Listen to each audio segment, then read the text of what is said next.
Hello everyone, and welcome to English Story Radio channel. Today, I'm excited to share an English story with you.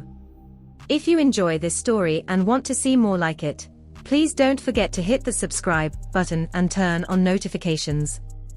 That way, you'll be the first to know when I upload new content. Without further ado, let's get started. The city was a melting pot of different cultures, religions, and ideologies. At its heart were two major powers, the government and the mafia.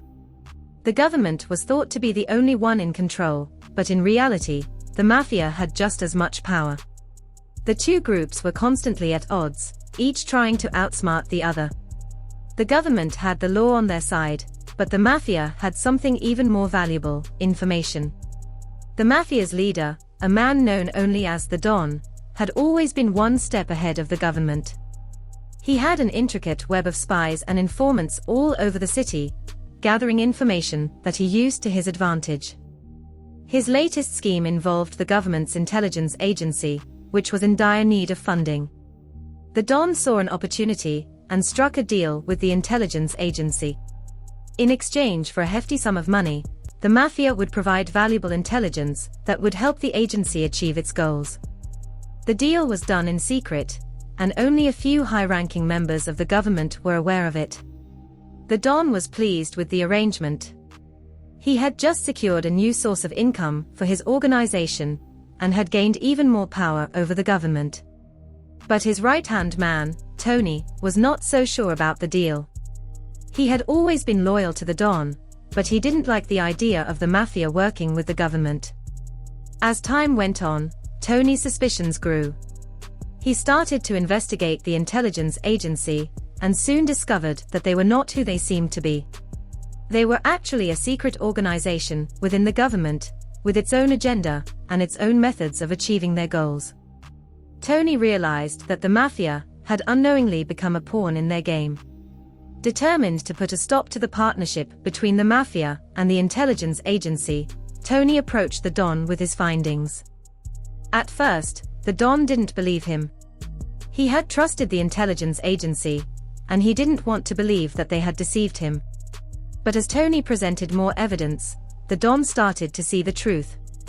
He realized that he had been played by the intelligence agency, and that the mafia was in danger. The Don knew that he had to act fast. With the help of Tony and a few other loyal members of the mafia, the Don hatched a plan to expose the intelligence agency and save his organization.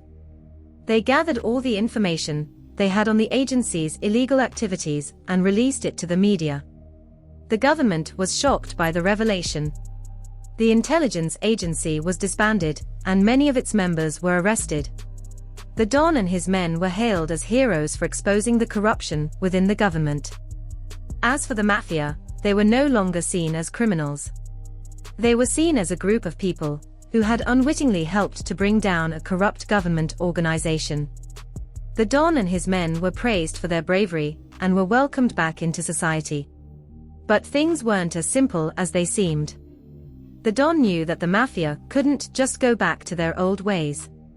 They had to be careful, to watch their backs. There were still powerful people out there who wanted to see them fall. Tony suggested that they use their power and influence to do good in the community, to help those who were less fortunate. The Don agreed, and together they began a new chapter for the organization. They started by investing in the community, building schools, hospitals, and community centers. They provided jobs for those who were struggling to make ends meet, and they helped to keep the streets safe. As they became more involved in the community, the Don realized that they had a chance to make a real difference in people's lives. He started to see the world differently, to see that there was more to life than just power and money. He began to think about the future of his organization. He knew that he couldn't keep leading the mafia forever, and he wanted to make sure that it would continue to do good in the world long after he was gone. So, he decided to take a risky step. He reached out to the government and offered his organization's help in combating organized crime in the city. It was a bold move, but the Don believed that it was the right thing to do. To his surprise, the government accepted his offer. They saw that the mafia had changed. that they were now working towards a common goal. The two groups began working together to dismantle other criminal organizations in the city. As time went on, the mafia's reputation changed completely. They were no longer seen as a group of criminals, but as a force for good. The Don had turned his organization into something that he could be proud of, something that could help others. In the end, the Don retired, passing the leadership of the organization to Tony. He had accomplished what he had set out to do, and he knew that the mafia would continue to do good in the world. The mafia's partnership with the government had been a turning point, a chance for them to redeem themselves and become something more than just a criminal organization. It had been a difficult journey, full of risks and challenges, but it had been worth it. The Don looked back on his life with a sense of satisfaction. He had started out as a young man with nothing, and he had built something that he could be proud of. He had found his purpose in life, and he had made a real difference in the world. As he watched Tony take over the leadership of the organization, the Don felt a sense of pride. He knew that the future was in good hands, and that the mafia would continue to do good in the world for years to come. And with that, he retired, content in the knowledge that he had done his part to make the world a better place.